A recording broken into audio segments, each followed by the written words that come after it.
Thank you. motor function is increased and the mitochondrial function will be increased and the protein aggregation will be decreased. Same thing in Alzheimer.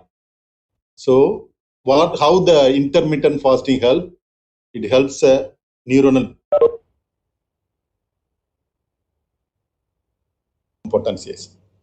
And also it reduces toxicity, which is called excitotoxicity. You know, every message is sent from one neuron to another neuron, like WhatsApp, like what we are doing now, WhatsApp, we are using just like that. You can contact anyone. If you see left side, they are the brain boosters, which are the diets which can help the brain function properly. And the right side shows the brain drainers. I'm sure most of the people love to have this.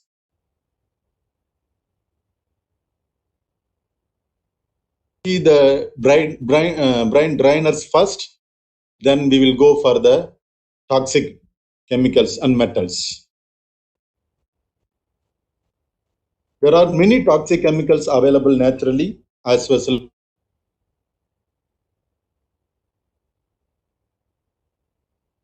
as arsenic, thallium, lead, and aluminium. So what are the sources of arsenic? You know, groundwater is a high sources for arsenic, and tobacco and industrial waste.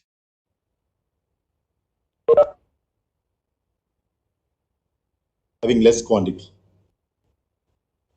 So this is a mechanism proposed by the arsenic neurotoxicity. What it does, arsenic disturbs the neurotransmitter and your memory and learning. Tau protein as well as amyloid, the bunch of grapes, and leads to neurodegeneration. And also there is high amount of free radical generation, leads to neuronal death. And also it leads to the cytosolic gene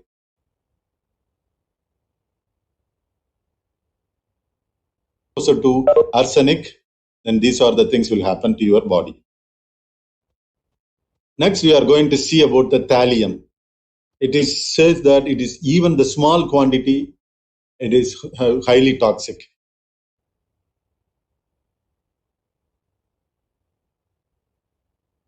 Yeah, they are having the sources of thallium.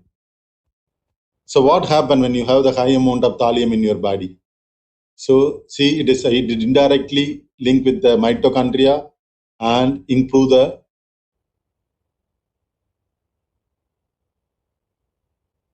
in your antioxidant defense system. Next one, we are going to see about the lead. It's mainly available in the paint, it's drinking water, or contaminated soil. Nowadays, because to maintain some taste or something like that, they are adding this lead. It's highly dangerous. So what happens when you have the lead neurotoxicity? So you see here, it enters the blood-brain barrier and it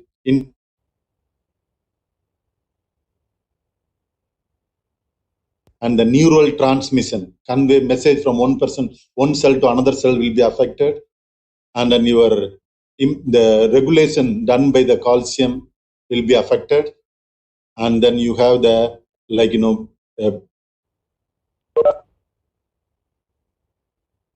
automatically you will have the neuronal death. The another important compound we use regularly, especially in India, we cook in aluminum food, aluminum containers, and then even now we store the food, or if you buy the food,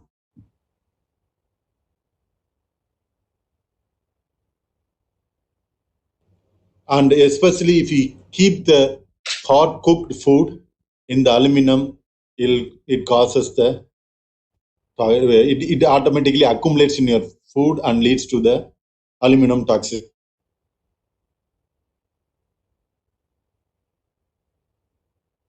Has a barrier called blood-brain barrier. What it does, it simply checks any compound cross the blood-brain barrier. That means it crosses or reaches the brain. If it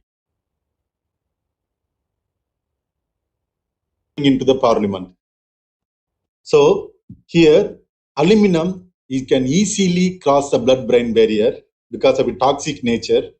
And you see here, it is easily cross the blood-brain barrier, and then it could causes abnormal cytoskeleton protein rearrangement, and conformational change happens. All these things lead to aluminum can easily causes the neuronal degeneration. Some studies they are using, even ourselves, we are using this aluminum chloride as a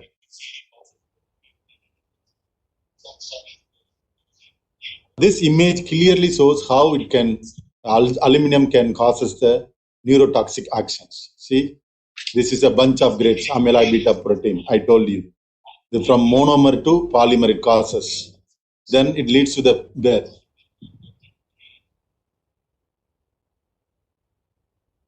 clearance will be affected, and there will be phagocytosis will be affected. You know what is phagocytosis?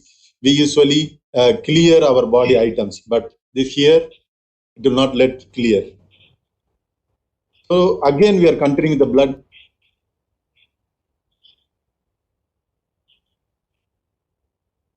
Heavy metals. Now we are going to see the regular use. Coffee. You know, coffee is helpful for the people who feel sleepy. If you have only 50 to 200 milligram, and then your perform ability is be increased, but later you will have insomnia. That means sleepiness. Sleeping is affected, and then nervousness, and then irritability, and then restlessness. If you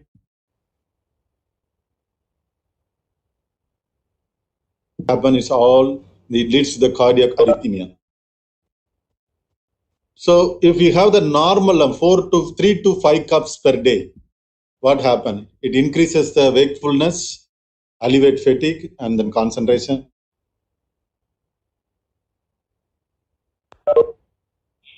And then less sleep. If you are, for example, people working in the night shift, they have the coffee, or people work continuously, they can have the coffee, then improve their work capacity, and then errors will be reduced.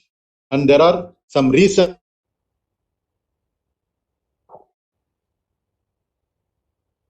Caffeine will improve the even beneficial for diabetic. So if you take too much coffee, more than 5 cups, and then you, as I told you, there will be high amount of anxiety. Anxiety means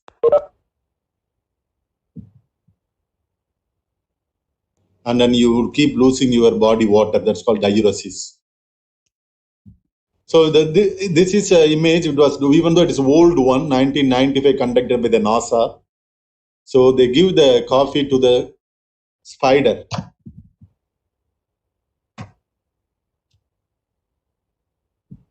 It's marijuana. See the confusion. This is another drug. See the caffeine. At least these three, you can see at least the spider is trying to fill the round side. Here, then 3 to 5 cups per day of coffee. Then another one is alcohol. Alcohol, everybody knows that it causes a tissue damage, skin damage, etc. But it mainly causes a brain damage. VIP pass to cross the blood-brain barrier just like that.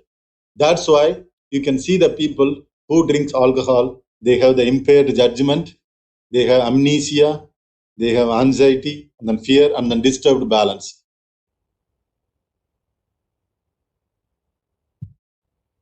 So I can do anything.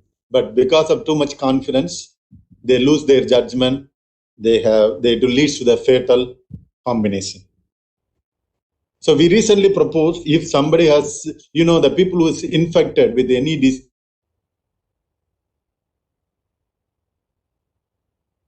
eating. Because of that, there is a gut leakage happens, gut microbiome changes, and leakage happens, leads to the neuronal degeneration. This was proposed by us last year. .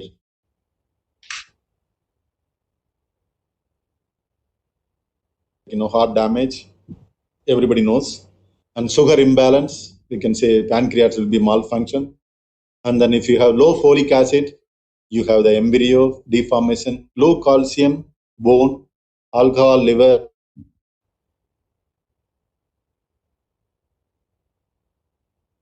It's brain inefficiency, memory loss. So now we are going to the real part. What is power of nutrient? What is nutrient? Nutrient is the constituents present in the food. We can say two types of nutrient.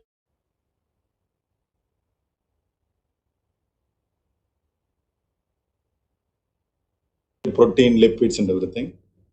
Micronutrient, water, or even water you can consider in both ways. We can simply say minerals and vitamins. What they do, they form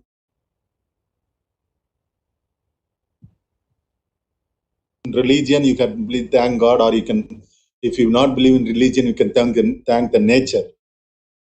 Our body has a transmission system like a WhatsApp or whatever social media network we are using. It is already available in our.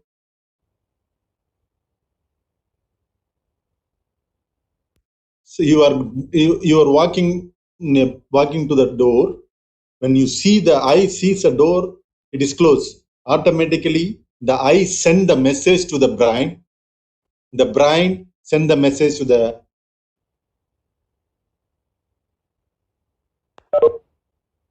And this all happens in nano or microseconds. How it happens? Usually what we do when we attend the class as students, you simply say, teacher is here, can you come? Then all the students will come.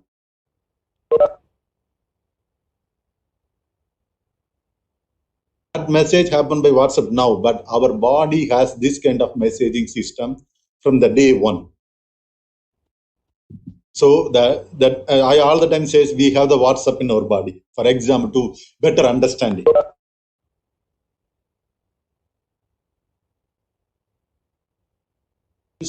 Helps to produce this neurotransmitter, the messaging system.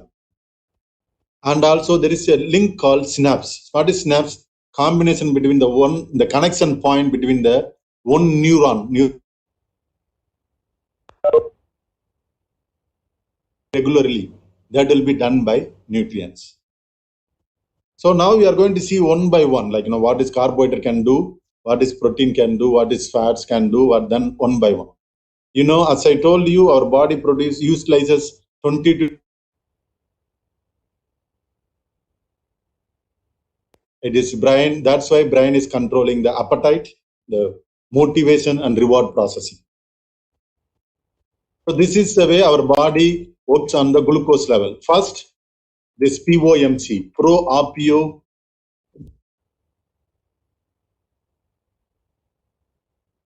related peptide. What they do, they present the hypothalamus. They sense whether you have a central or peripheral glucose level, how high or low. When they sense, they send the message to the next one. Hey, the glucose through the blood-brain barrier, which will be done by the glucose transporter 1. Then the glucose will be distributed to the other coupled neuronal cells or brain cells.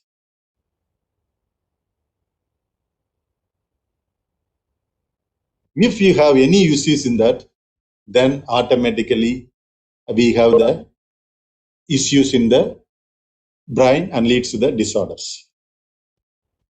So the glucose hypermetabolism is reported in the.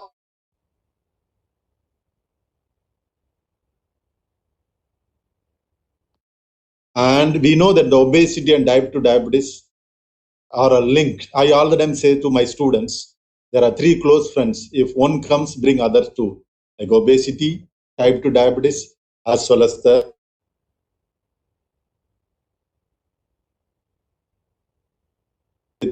Alzheimer's disease progression and also your memory impairment. And then how it happened? The insulin resistance, whether you have the diabetic or not, it impacts the brain structure and function.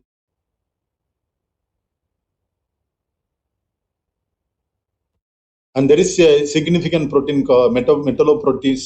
This is called insulin degrading enzyme, which is responsible for the amyloid beta protein degradation. That is the bunch of grapes I told you, no.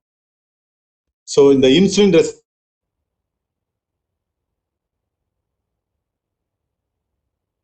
can involve indirectly leads to the production of amyloid beta.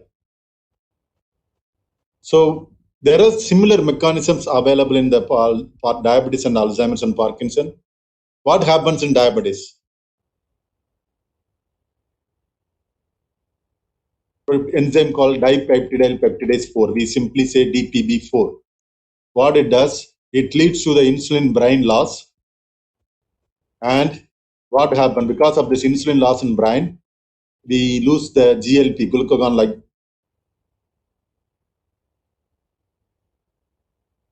of neurons and leads to the Alzheimer's and Parkinson. So the same mechanism happens whether you have the diabetic or not. So now people are saying that Alzheimer's or Parkinson can call us type 3 diabetes.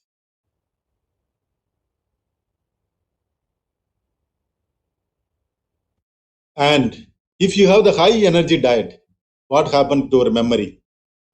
Excessive intake, so lead to the inflammatory process will be higher and your cellular adaptive response will be low.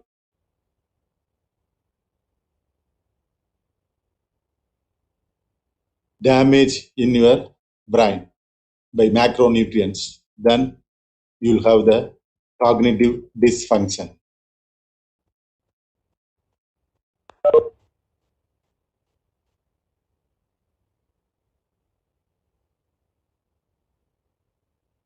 You know that if you see the human brain or you can see the animal brains is full of fats, made up of fats. They really needed to help the neurotransmitter signaling. And study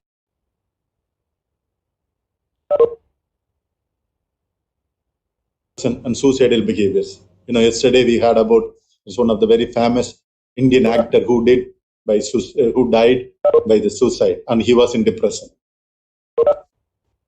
And then studies says that the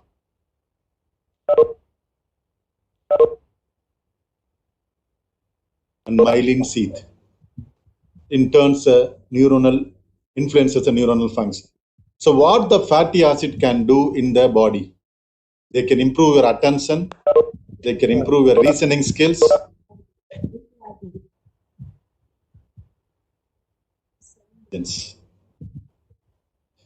There is a homeostasis mechanism between glucose and lipids. What they do in the right side, if you see here, left side, you can see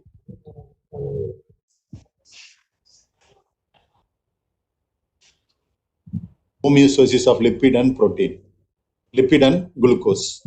But if you have wrong things, then automatically the clearance will not be happening and leads to the neurodegeneration, causes the Alzheimer's disease.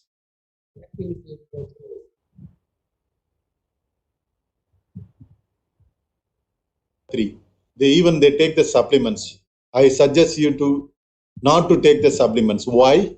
Because if you have enough amount of fish, or if you take walnuts or any nuts, they have the required amount of omega-3 per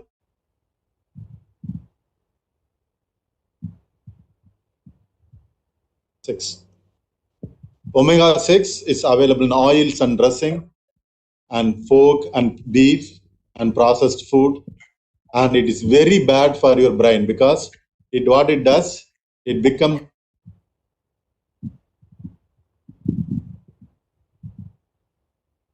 found in the fish and seafood and the nuts and legumes and green leafy plants and olive oils. What it does, it causes the brain cell become more fluid and helps for the brain.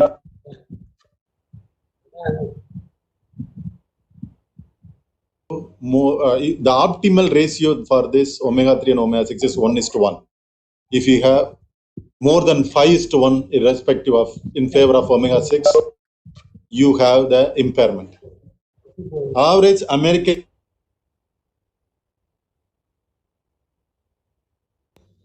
omega-3. But nowadays, even in India, especially in Chennai, how many McDonald's, how many KFCs, how many junk foods? Originally, because of our good diet like spices,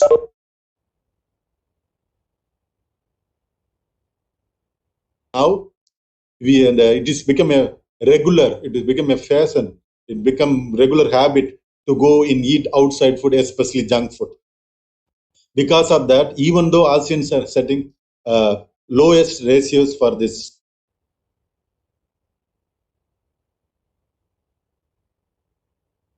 balance between omega-3 and omega-6, that is optimal ratio is 1:1. So omega-3 helps for the cognition, depression, reduce the depression, all these things. If you have the low level, the kids, even some studies say that autism. So next one, we finish the fats and glucose. Now we are going to do the proteins. There are many neurotransmitters produced by the amino acids. Common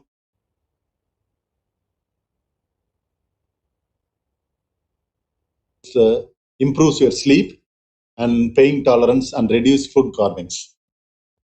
Next one is tyrosine. Tyrosine is produced for the dopamine and norepinephrine. It helps for your mental,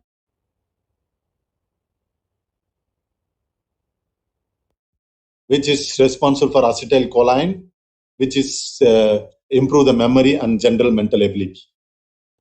So how our food sources help for the production of neurotransmitter? These are the examples, like pommes.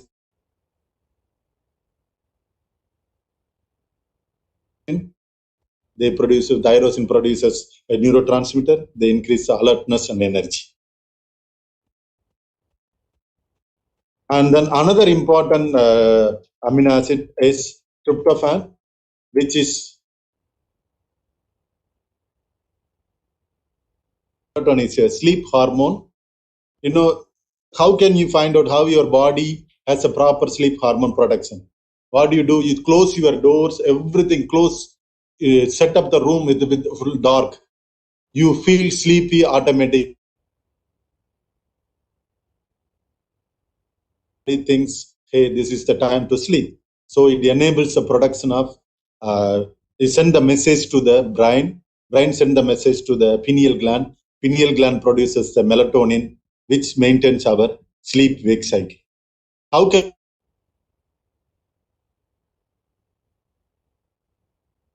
Solomon fish? Main thing is dairy product, highly rich in the tryptophan. Even potatoes, bananas. So next we are going to see the vitamins. Vitamin A is about the neural differentiation, what kind of cells going to produce, and the neuroid outgrowth, and also axonal elongation. What are the food sources? We can get it from the carrot, potato, sweet potato, and turkey, beef, and important. If you see if 100 people are there, any place, if you check, out of 100, 75 people will have the vitamin D deficiency or insufficiency, or they are in the border level. Why?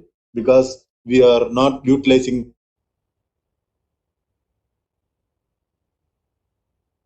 proper sunlight. And vitamin D has to play a major role in the cell signaling, cell differentiation, cell proliferation, and growth factor signaling, and then even the regulates the gene expression.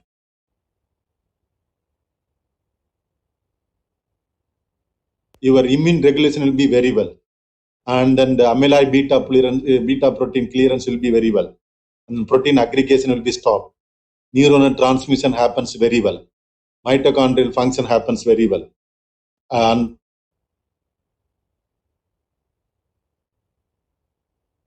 imbalance or insufficiency in vitamin D all happens in the other way around. Then you lead to the diseases called Alzheimer's, Parkinson's, dementia, neurocognitive, and now there are many studies.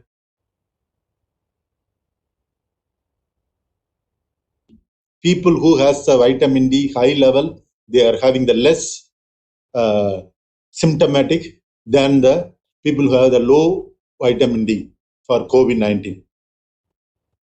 So next one is vitamin K.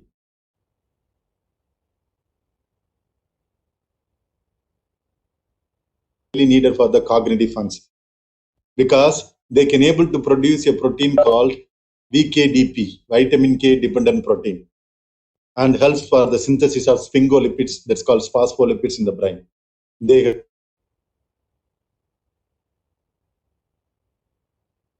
myelination, first especially the insulation purpose for brain RAMs. And then B complex vitamin. Even though all the B complex vitamins involved in the mitochondrial energy production, but they really need.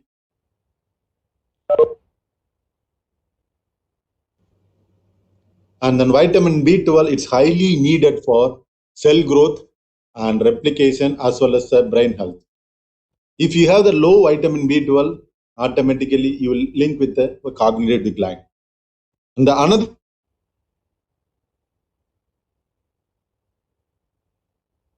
of imbalance in your regular physiological functions, that will be protected by the pantothenic acid. It's anti-stress vitamin. So next we are going to see the minerals. We saw about the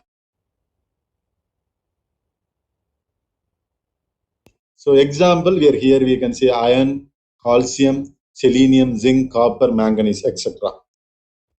What are the sources for iron? Dates, liver, egg, and then salmon fish and all these things.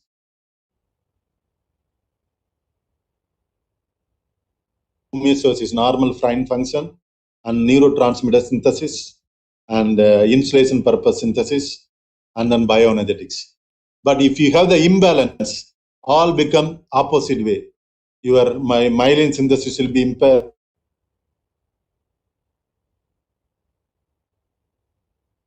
To the neurotoxicity or neurodegeneration. So iron imbalance happens in Alzheimer's and Parkinson. I know it looks like a very big image. Simple understanding is it reduces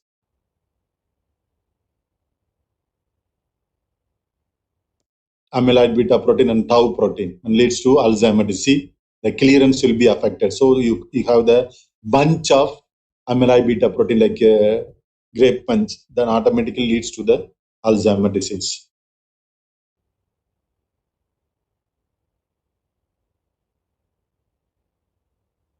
It is found in the beef, turkey, chicken, fish, etc. If you have the selenium normal, then your calcium glutamate influx will be normal. Your neuronal cell.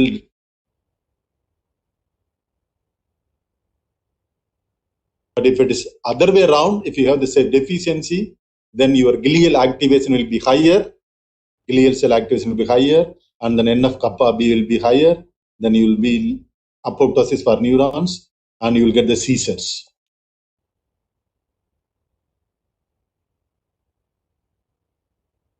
Foods which have the high amount of zinc. Now zinc is highly linked with the people says it is highly linked with autism, the neurodevelopmental disorders. So if you have the zinc deficiency or dysharmony,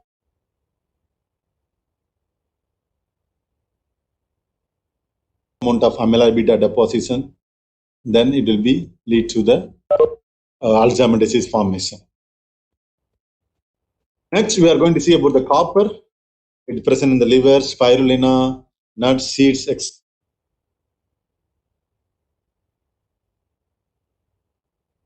Small amount.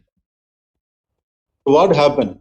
The copper normal copper level plays major role for neuroprotection and neurodegeneration because of its chelating function.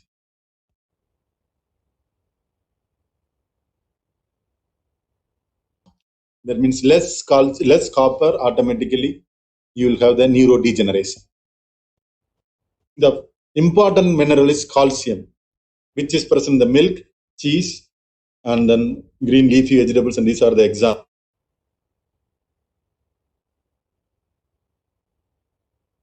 because for easy understanding, it helps to the synaptic plasticity and it helps to the regular transcription or protein synthesis. But if you have problem in this overload, calcium overload, see,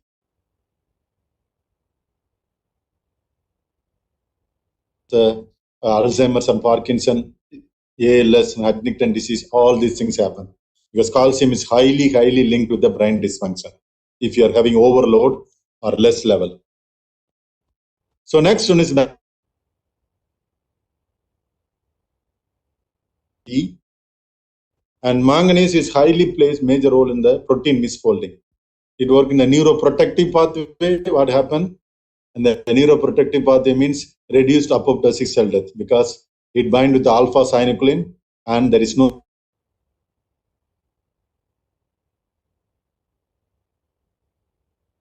misfolding happens, protein misfolding happens, then it will be increased apoptosis or neuronal death. So these are the general introduction how our nutrients play.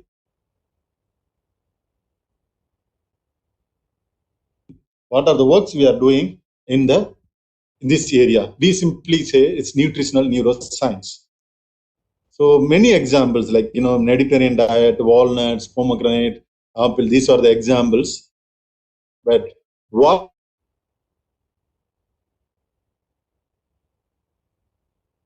walnut? The whole walnut, how it looks like brine, and then half edible walnut, how it looks like brine, because it has high amount of omega-3 fatty acids and melatonin, vitamin E, and other phytochemicals.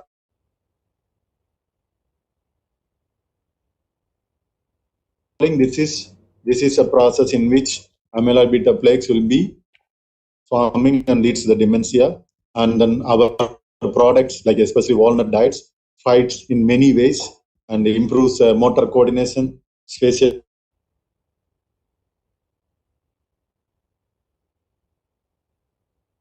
behavior in mouse model for Alzheimer is a transgenic mice, and we also help produce its works on the pomegranate. Pomegranate is beneficial for Parkinson disease.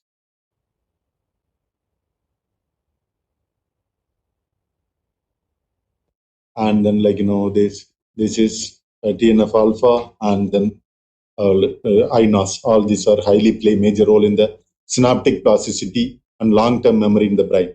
You see, first is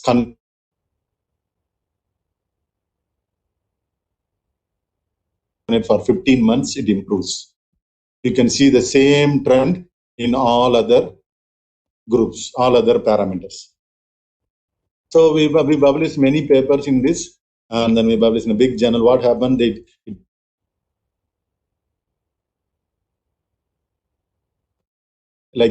stops the bunch formation, and it improves cognition, and it reduces the inflammation, and reduces the tau phosphorylation, and offers antioxidant activity.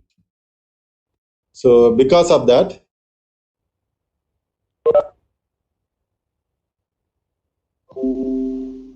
already when you introduced, you said I have received 2 National Research Awards.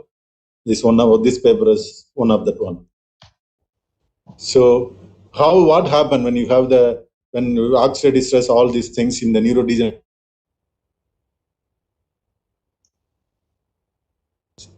The pomegranate work in either ways, either here or here, and stop the neurodegeneration. And then once again, I'm recalling this image we discussed before. Diabetic, DPP4 stops the insulin. There is some compounds which are DPP4 inhibitors, especially exenatide, which can stop the insulin loss in the brain. So now we are proposing that if you have the compound from pomegranate,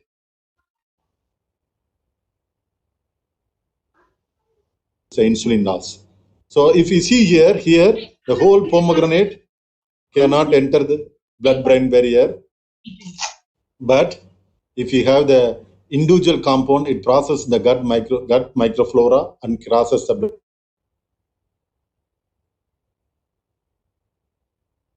things about the Parkinson disease. Many environmental factors, genetic exposure, life exposure, especially head injury, they causes the Parkinson disease, including the dietary factors. So we have worked in many components, walnuts, pomegranate. See here, this image shows the normal level and walnut treated, and this is diseased mice. See how walnut improved the diseased mice. And we have published in the papers in the very good journals. Another genetic disorder, neurodegenerative disease condition. In that, there will be accumulation of Huntington protein and mitochondrial dysfunction and lipid concentration higher level. All this leads to Huntington disease. What happened? We proved that there are many edible items. They can improve the benefits. They can offer the beneficial function for Huntington disease. So we worked on the dates and then pomegranate. So next one, the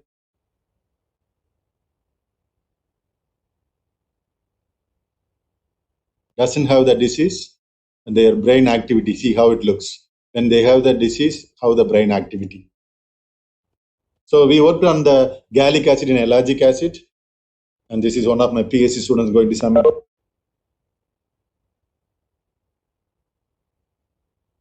Gallic acid, it improves the anxiety, fear-like function.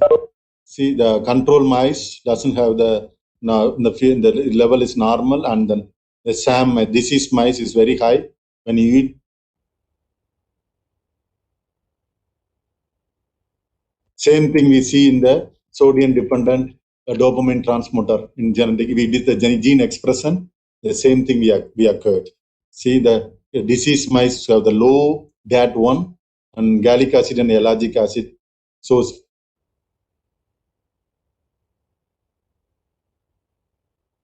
role how they alters the behavior, they alters the biochemical pathways, they alters the genetic indices. So these are the papers we published recently on the ADHD. So to recap,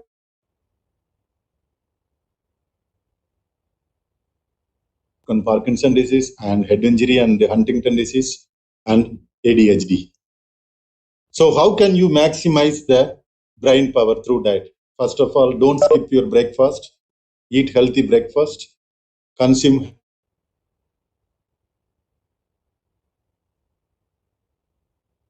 and then decrease omega-3, omega-6 and the omega-3 ratio, and reduce the sodium, increase the potassium.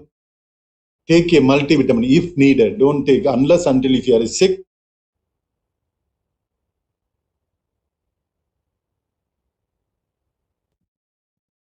To conclude, as I told you, the food can act as a mood promoters, and then they can help for the proper functioning of brain, and they can improve the mental abilities.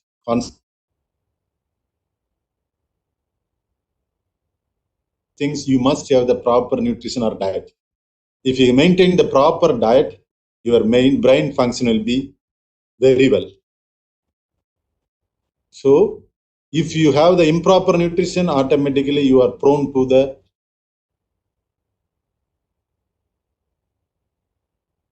automatically everybody knows it can be affected by diet. So consume a healthy, regular, adequate diet, you will improve your mental health.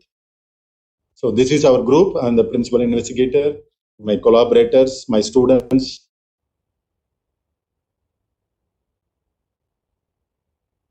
I have the collaboration from everywhere in the world. We have in USA, and NIH National Institute of Health, and Macquarie University, Australia, and Seton Hall University, and Mysore, and then Canada, and Harvard, and Dr. Manivas.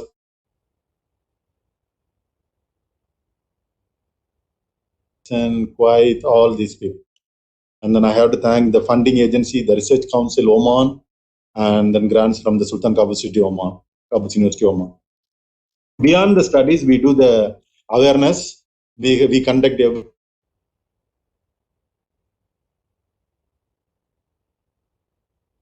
it's a color for the Alzheimer's.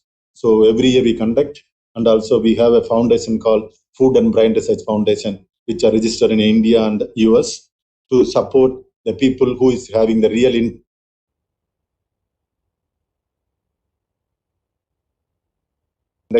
international symposium. And since 2013, this will be the 7th year in November 2020. And these are my books in this area. And then you see we have got many books.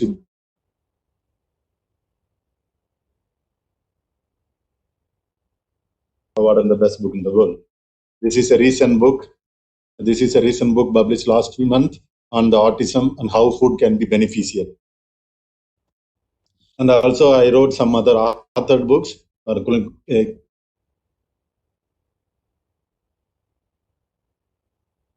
nutritional assessment.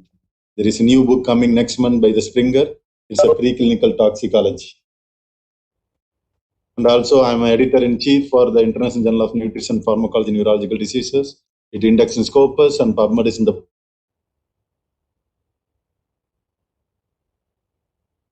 So most welcome to submit article in any field. And I'm also editor for Frontiers in Biosciences. My area is nutrition, aging and neurodegeneration. And the impact factor is 2.9. Please feel free to submit. And also I'm an editor for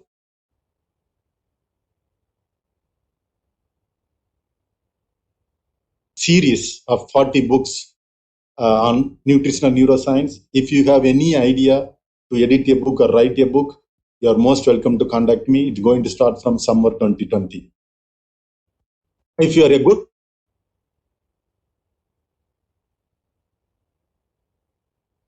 in December 2020, you can send me your recipe, and then I'm glad to publish that one. And then, so what color you had today? Thank you so much. So thank you for a very informative session. The brain is considered to be the most important organ, and each and every one of us would we learned something about how to change our life and lifestyle, especially with the coffee and all. Most of us do drink it. So it is very useful for us. Now we will go on to the Q&A session.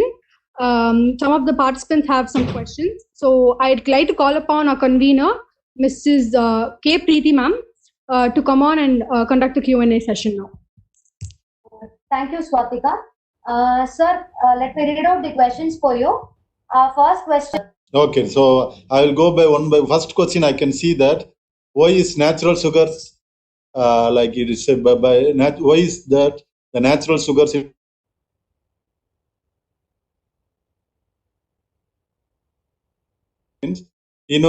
we have a simple mechanism. Our body has receptors for the natural sugars, but if you are preparing addictive, even though they bind like a pen, you have the natural sugars. Our body has the acceptance rate for the natural sugars. Simple question: if some newcomer come to your house, will you allow? You will not open the door without asking questions. But if it is natural sugars are already how can we say, already they have the pass to enter. That's a answer for your question. Second one student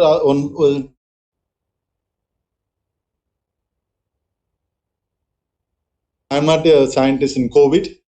She asked, is it work for COVID? I don't know. Maybe, but the incidence will be lower if you have the spices and pulses and even turmeric. And I told you,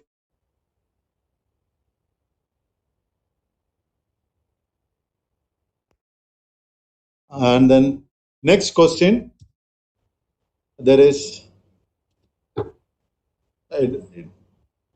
Ajinomoto. So one question asked by Vijaya. It's how about Ajinomoto? We say MSG, monosodium glutamate.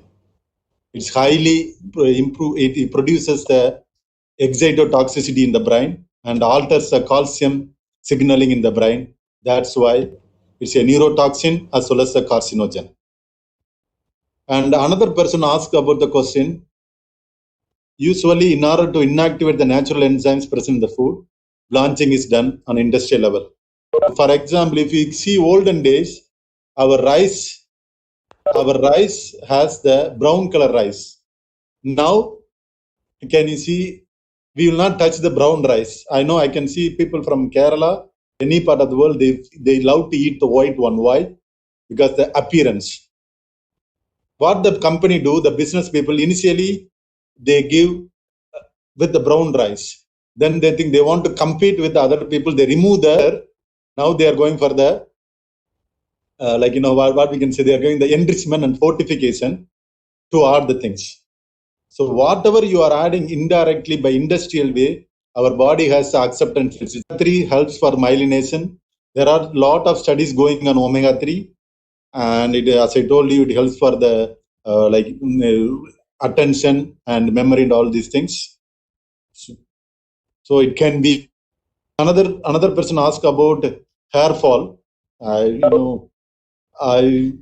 really don't know what is hair fall. Link with the brain. Very seriously, I'm not working in that area. Maybe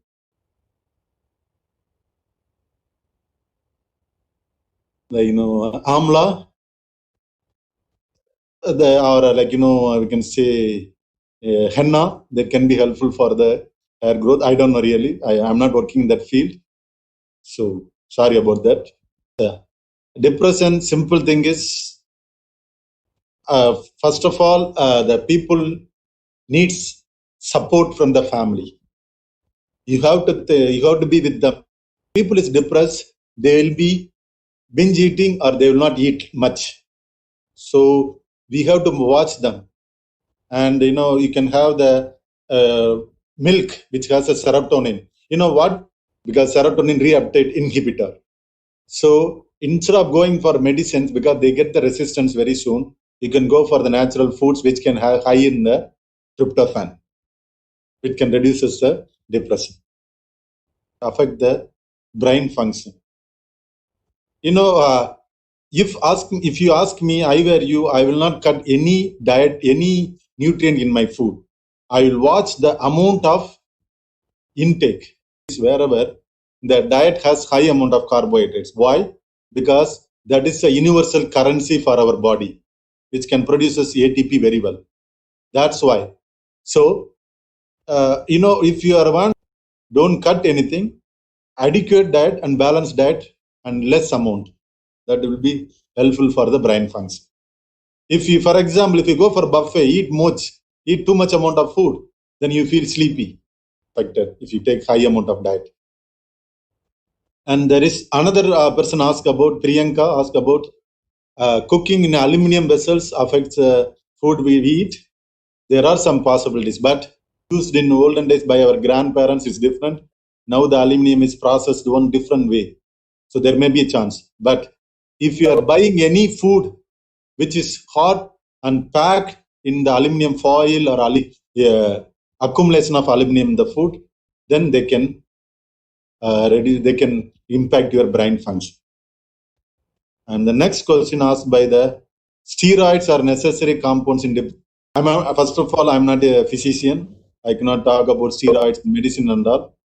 But you can go for natural items which can reduce the depression.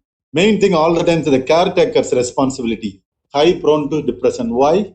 Because they are busy with the kids, family, and then personal work and all these things.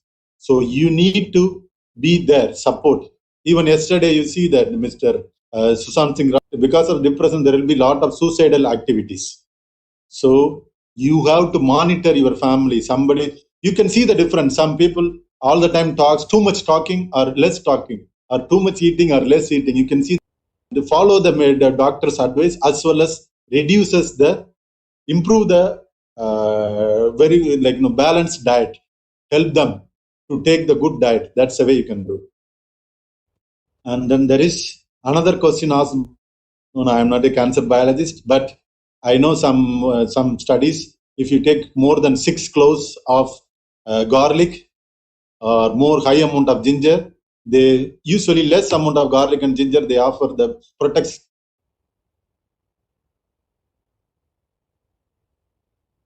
carcinogens.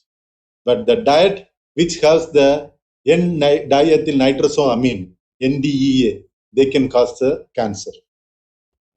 And then another host asked, can insomnia can be regulated by regular diet? How? If you want to sleep, first you plan the diet like this, and the way when you get up, have some milk, and then give the break, go for breakfast, and then give the break 2 hours snack. Then you go for 7:30, go for dinner. Before bed, and then take small amount of milk. If possible, do some physical activity 30 to 45 minutes. Then reduces, because and especially when you have the mobile phone in your bedroom, inside your bedroom, forget about it. You will be end up with insomnia. So if you follow all these things, your insomnia will be cured.